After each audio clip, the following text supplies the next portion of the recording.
صحیح بخاری حدیث نمبر 91۔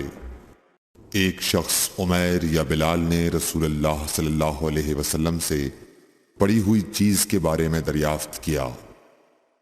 آپ نے فرمایا اس کی بندھن پہچان لے، یا فرمایا کہ اس کا برتن اور تھیلی کو پہچان لے، پھر 1 سال تک اس کی شناخت کا اعلان کراؤ، پھر اس کا مالک نہ ملے تو اس سے فائدہ اٹھاؤ، اور اگر اس کا مالک آ جائے تو اسے سونپ دو۔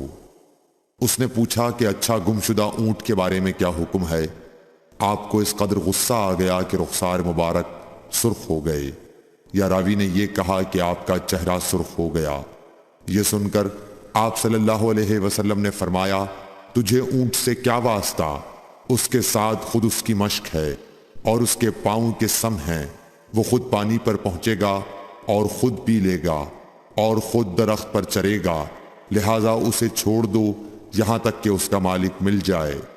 اس نے کہا کہ اچھا گمشدہ بکری کے بارے میں کیا ارشاد ہے؟ آپ نے فرمایا وہ تیری ہے یا تیرے بھائی کی، ورنہ بھیڑیے کی غذا ہے۔ سبسکرائب کیجئے ہمارے چینل اور دبائیے بیل کا آئیکن تاکہ آپ کو ریگولر نوٹیفیکیشن اپڈیٹس مل سکے۔